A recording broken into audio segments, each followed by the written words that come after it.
It's 10 o'clock. We don't quite have a quorum, so stay tuned and I'll let you know once we do. Sounds good. Thanks, Steph.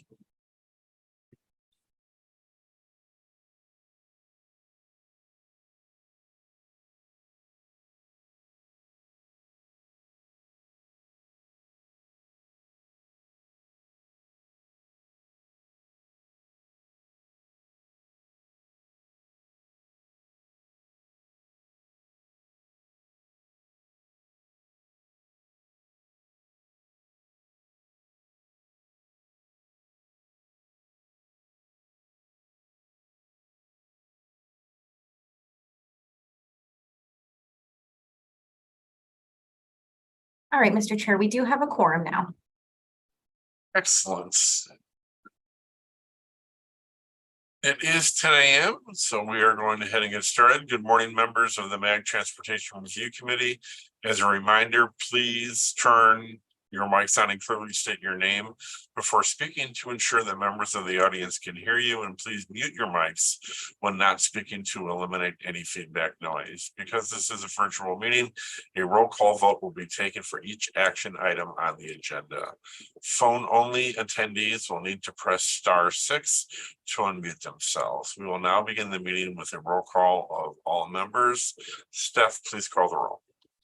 Thank you, Mr. Chair. I'll begin the roll call alphabetical by organization. Ted Wolf, Apache Junction. Paul Patney, ADOT. I'm present. Thank you. Good morning. Raj Thowdam, Avondale.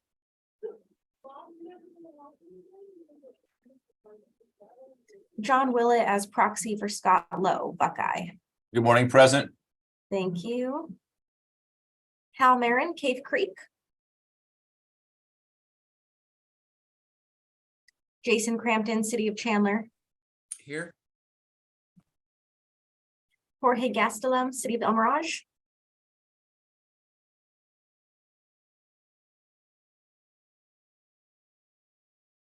Ed Stillings, FHWA.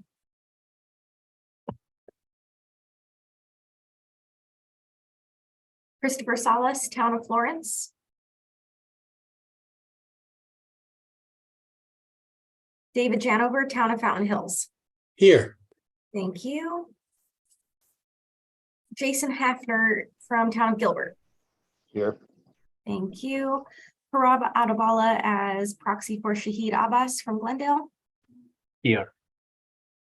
Thank you. Chris Bridges, Goodyear. Bob Thaxton, Guadalupe. Keith Jernaski, Litchfield Park. Here. Thank you. Keith Brown, City of Maricopa. Here. Thank you. Steve Wilcox from McDOT.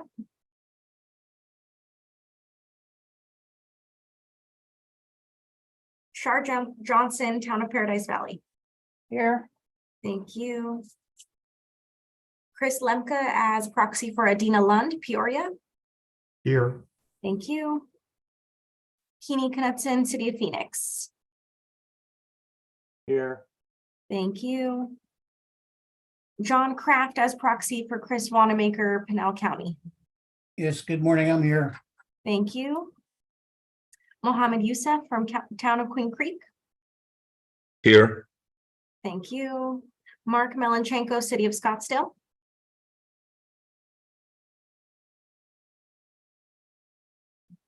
Eric Fritzer, City of Surprise. Eric Iverson as proxy for Shelley Seiler, City of Tempe. I'm here. Thanks, Eric. Randy Babchuk from City of Tolleson. Henry Iquit Ukwa from Valley Metro. Present. Thank you. Herschel Workman, Town of Wickenburg.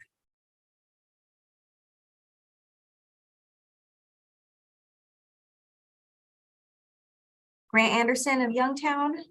Here. Thank you. And Mr. Chair is here. So let me just confirm we have a quorum.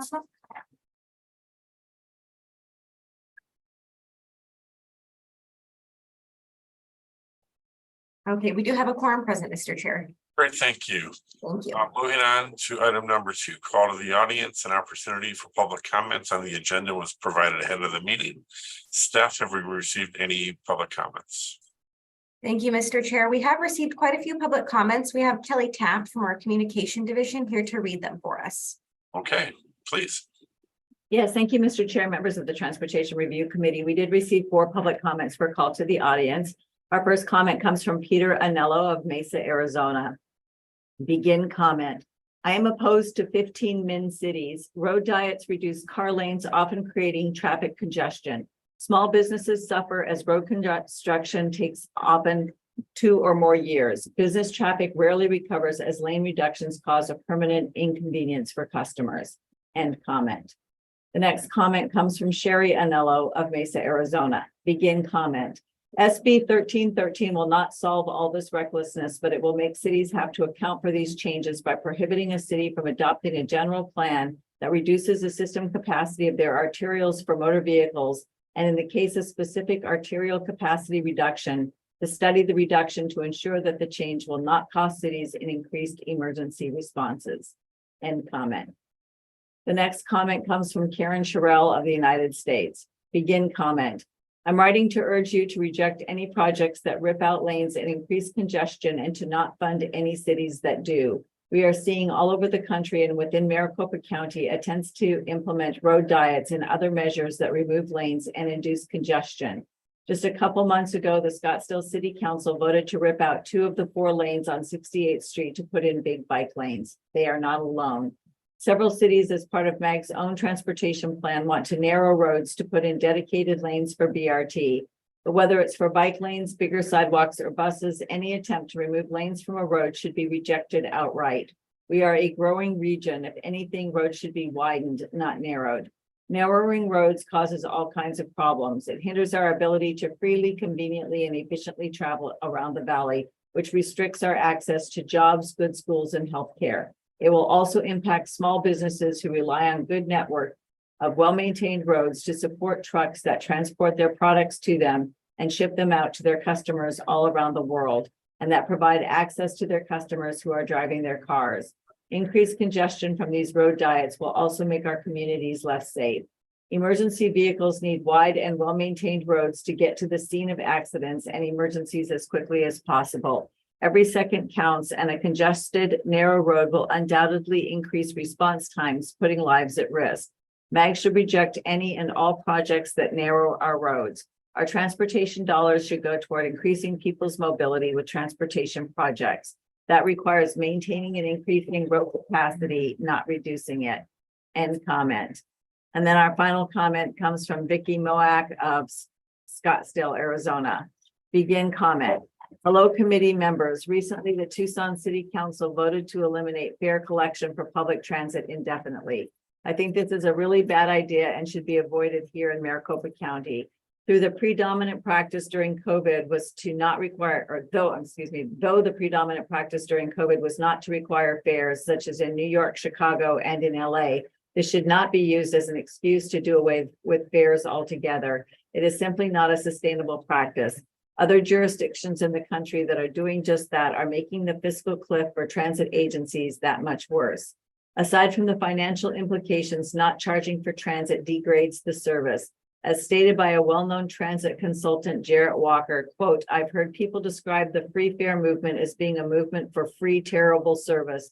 And that's how the trade-off ends up working if you expect this to happen inside the budget of an impoverished American transit agency, unquote. The truth is, if MAG supported fare-free transit in the future, there would be less revenue all over to increase service on the busiest transit lines that would make the service more desirable to more people. Lastly, though transit is likely to always be subsidized, it isn't fair to have people pay nothing. Everyone should pay something for the transportation infrastructure we all benefit from, whether that benefit is from getting place to place or enjoying the goods that travel on our roads. Thanks for the time and comment. Mr. Chair, that concludes the comments received. Thank you, Kelly. Moving on to item number 3, Transportation Policy and Planning Director's Report. Tim Stroh, MAG Transportation Policy and Planning Director. will provide a report to the Transportation Review Committee on activities of general interest. Mr. Stroh. Thank you, Chair Zeter. Good morning, members of the Transportation Review Committee. I hope everybody's doing fantastic this morning. I want to thank Kelly Taft again for stepping in and assisting us this morning. I know she has a very busy schedule. I do not have any new TRC members to welcome this month, which is good. We're actually keeping everybody in place, which is always nice to see. But I would like to welcome and introduce to you, actually, we hired a new transportation planner to join our team. Mark Overton is going to be managing the arterial life cycle program. He came to us from Texas, and you'll get a chance to meet him here in a few minutes when he presents on the ALCP item number 5. But I know several of you sit on different committees, so you'll see more and more of Mark here in the near future. I have 3 updates this morning to share with the committee. First one is regarding an update to the vice chair position that we discussed last month, the last meeting. A memo was sent out immediately after last TRC, letting members know that there was a vacancy in the vice chair position and to submit a letter of interest if they were interested in participating in that position. I did not receive any additional letters besides the one that we received from Chris Bridges from the city of Goodyear. So our next step will be submitting Chris's letter to the Regional Council Executive Committee for recommendation of approval at the June meeting. Next item is regarding design assistance call for projects. Today, an email will be sent to the Active Transportation Committee, letting them know, or actually say announcing that MAG will be conducting the Active Transportation Design Assistance Call for Projects. There will be $500,000 in federal funding that will be made available through a competitive process. The online application portal opens on June 1st, and the due date for applications is June 30th at 10 a.m. Please note that no late applications will be accepted for this. The call for project schedule and updated guidebook will also be posted to the Active Transportation Committee webpage today. If you have any questions on this item, please reach out to Kay Bork, MAG Transportation Planning Project Manager, after the meeting. Her email is kbork@azmag.gov. Last item I have for you, Mr. Chair, is a RARF-HERF revenue collections update. RARF revenue collections in April were 4% higher than April the previous year. And HERF collections rebounded nicely, actually, from the previous month, and were approximately 6% higher when compared to April the previous year. So that's good news. Mr. Chair, that completes my presentation, and I hope everybody has a safe holiday weekend coming up. Thanks, Tim. Moving on to item number 4, approval of the consent agenda. Items 4A through 4D are on the consent agenda. Are there any items members wish to have taken off the consent agenda?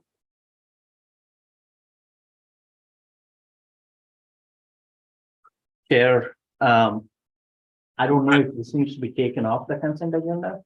I'm sorry, say that again? This is Purab from City of Glendale. Yes. Item 4D. I am not sure if it needs to be taken off the consent agenda, but I have something that the staff might need to follow up for future. Recently, there were projects that received state legislature funding that required some changes to be made to the FLCP. If staff can provide information as to which projects in the FLCP, existing projects or prior existing projects are impacted because of those changes, if that information can be provided. I don't know if it's available at this point or can be provided at a future date. Mr. Stroth, thoughts on the question? Oh, Tim, you're muted. Oh, sorry.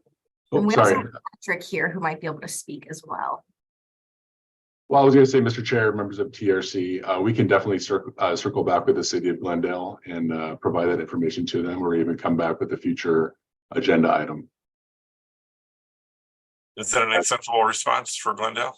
Yes. Then we will leave the item on the consent agenda. Thank If you. that is okay. Yes, thank you. No objections. Steph will do a roll call on the motion. Mr. Chair, I think we still need a motion and a second. Oh, I'm sorry. Thank you very much. Is there a motion to approve the consent agenda? This is Jason Hafner from the town of Gilbert, so moved. Thank you. We have a motion. Is there a second? Second, Mohammed Yusuf. Great. Thank you very much. Staff, we do have a motion and a second. Please call the roll. All right, you got it. Paul Patney, Aye. thank you. John Willett, Aye. Jason Crampton, Aye. Jorge Gastelum, David Janover, Aye. Jason Hafner, Aye. Parab Adabala, Aye. Keith Drenaski, Aye. Keith Brown, Aye. Shar Johnson. Aye. Chris Lemke, Aye. Keeney Knudsen, Aye. John Kraft, Aye. Mohammed Youssef, Aye. Eric Iverson, Aye. Henry Ikwit Ukwa, Aye. Grant Anderson, Aye. and Mr. Chair, how do you vote?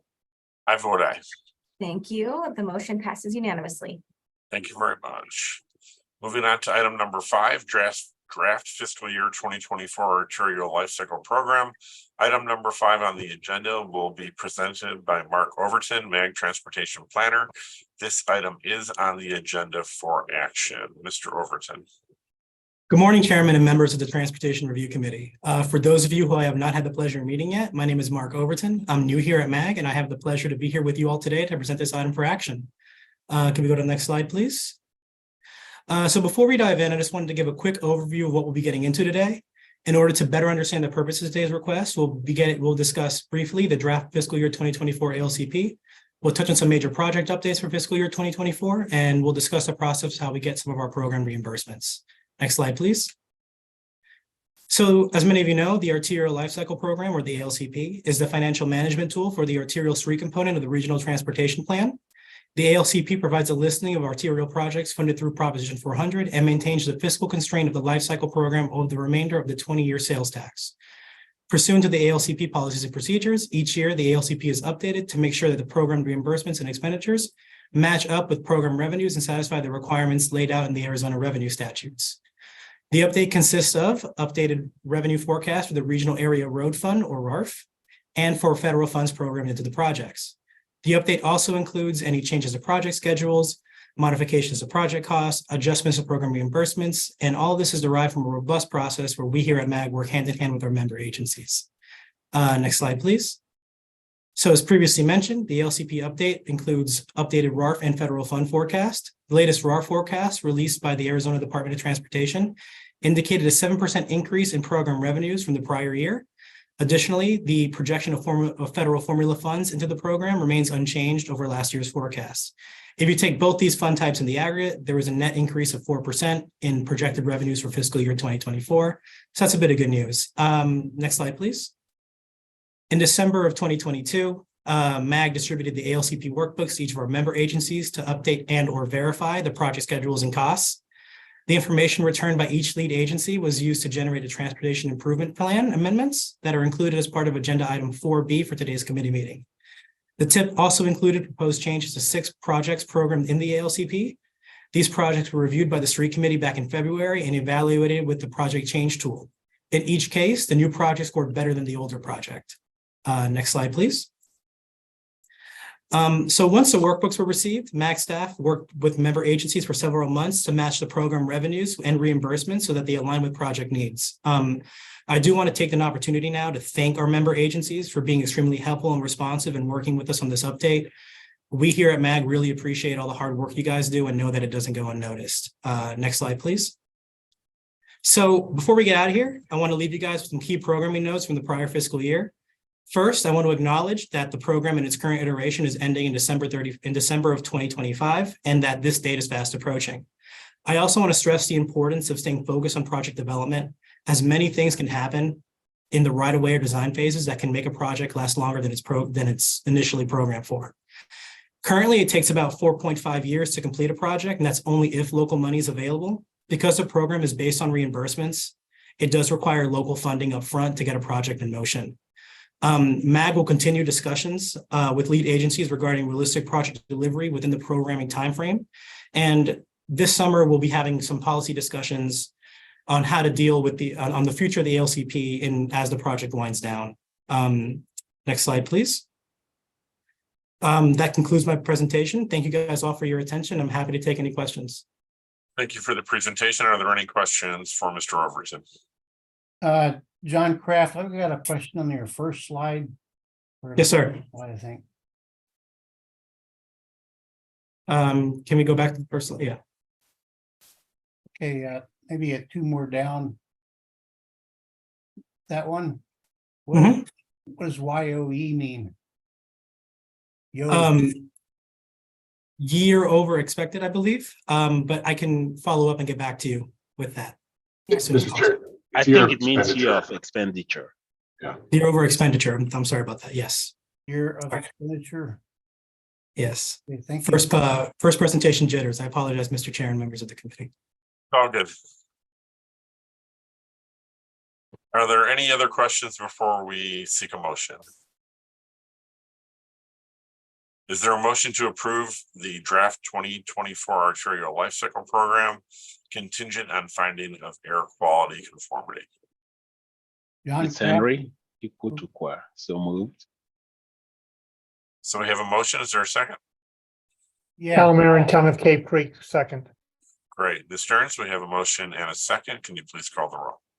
Thank you, Mr. Chair. Paul Patney, Aye. John Willett, Aye.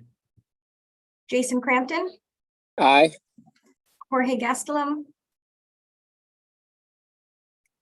David Janover, Aye. Jason Hafner, Aye. Parab Adabala, Aye. Keith Janaski. Aye. Thank you. Keith Brown, Aye. Shar Johnson, Aye. Chris Lemke, Aye. Keeney Knudsen, Aye. John Kraft, aye, Mohammed Youssef, Aye. Eric Iverson, Aye. Henry Ikwit-Ukwa, Aye. Grant Anderson. Aye. Mr. Chair, how do you vote? I vote aye. And then is there anyone I missed in my roll call? Yes, Mark Yes, Cal Melnichenko Marin. here from Scottsdale. Oh, Mark. Okay, so that was Sorry Mark. about that. And there was Thank you, another one too. Marin, Town of Cape Creek. Okay, Hal, I got you. And then Mark. And vote yes. You vote And I yes. also vote aye. Okay, thank you so much. I have you both noted down as here. Okay, Mr. Chair, the motion passes unanimously.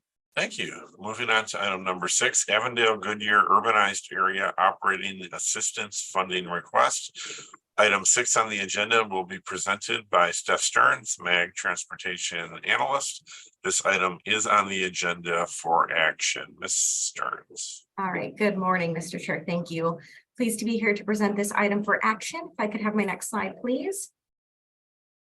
So starting off with just a quick overview of the presentation to help understand the nature of the request today. We'll first discuss the roles and responsibilities as it relates to transit funding in the region. We'll then discuss the flow of transit funds to the region and the regional transit programming policies that are in place. Next slide, please. Beginning with roles and responsibilities and starting at the top with the FTA. The FTA is who distributes funds to eligible areas. Then it is MAG's role to oversee the allocation of these funds, to maintain the TIP, and to provide concurrence on Federal Transit Administration grants. We have some great partners here in the region with the City of Phoenix and Valley Metro. The City of Phoenix Public Transit Division serves as the direct and designated recipient of FTA funds. They handle grant submittal, grant management, and subrecipient oversight. And then Valley Metro RPTA acts as the regional public transportation authority for the region and also manages the transit life cycle program under Prop 400. Next slide, please. So I previously mentioned that FTA funding is distributed to eligible areas. We have 2 eligible areas in the MAG region, and they are shown on the screen for your reference. These areas are designated by the U.S. Census Bureau. The 2010 census boundaries and designations are shown on the screen. And I will note here, the key things are we have Phoenix Mesa in the blue. They are a large area. Their population is well over 200,000. And then Avondale Goodyear in this kind of peach tan shade over in the West Valley area. The area population was under 200,000. Reminder, this was as of the 2010 census. So FY 2023, what we're currently under is the last year that is operating under these 2010 census designations. We will begin operating under 2020 designations next year, fiscal year 24, which begins October 1st of this year. And when this change does go into effect, the Avondale Goodyear area will change to a large area. Population is well over 200,000 as of the 2020 census. And as a result of that change, some flexibility of use of federal funds will be lost. Next slide, please. As with everything MAG does, we allow policy to dictate decision makings. We follow the programming priorities that are outlined in the regional programming guidelines for federal transit formula funds. And section 800 of that document specifically discusses eligible expenses within the Avondale Goodyear UZA, of which operating assistance shown on the slide here in bold is eligible.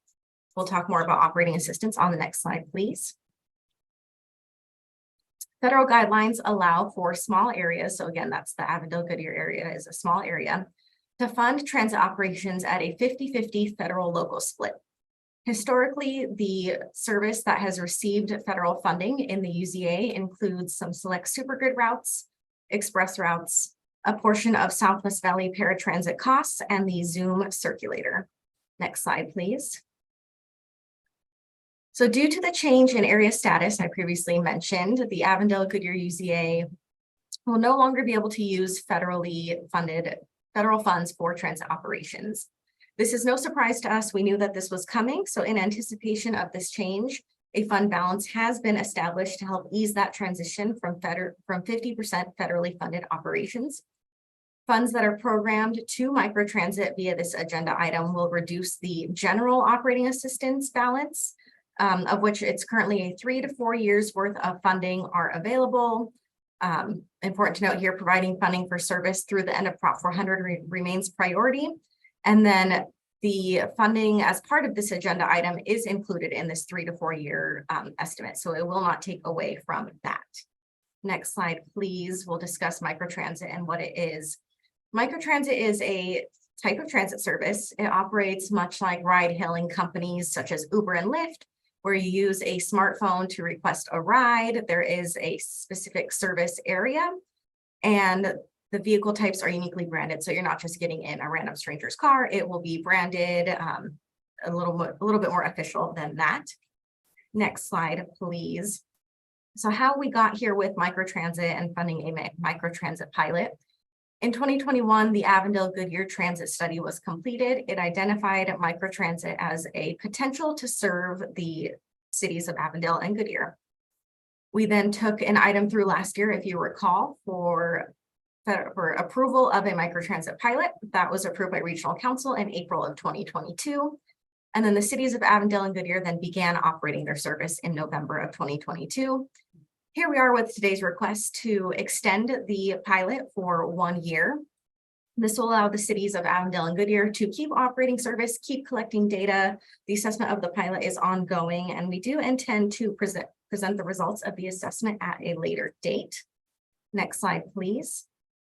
Mr. Chair and members of the committee, that concludes my presentation. The action requested is on the screen, and I'm happy to take any questions in the meantime. Thank you very much. Are there any comments or questions before we entertain a motion?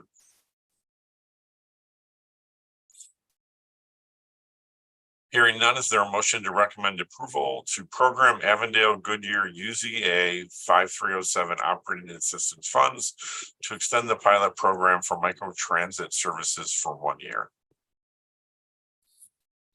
John Kraft with Pinal County, I motion to approve. Thank you, John. Is there a second? Rob Adabala, Glendale. Thank you, Parab. Steph, we have a motion in a second. Please call the roll. All right, thanks, Mr. Chair. Paul Patney, Aye.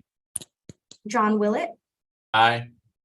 Hal Marin, Aye. Jason Crampton, Aye. Jorge Gastelum,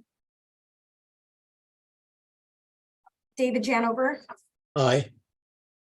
Jason Hafner, Aye. Parab Atabala, Aye. Keith Drenaski, Aye. Keith Brown, Aye. Shar Johnson, Aye. Chris Lemke, Aye. Keely Knudsen, Aye. John Kraft, Aye. Mohammed Youssef, Aye. Mark Melanchenko, Aye. Eric Iverson, Aye. Henry Iquit Ukwa, Aye. Grant Anderson. Aye. Mr. Chair, how do you vote? I vote aye. And then was there anyone I missed in that last roll call? All right, thank you, Mr. Chair, members of the committee. The motion passes unanimously. Thank you very much. Moving on to item number 7. Are there any announcements by TRC members?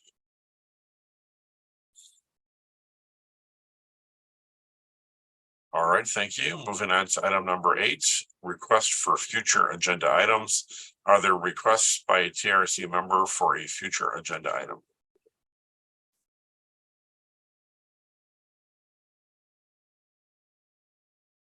Hearing none, we move to adjournment. Our next business meeting is scheduled for Thursday, June 28th at 10 a.m. with no further business. This meeting of the MAG TRC is adjourned at 10:31 a.m. Thank you, everybody. Have a safe holiday.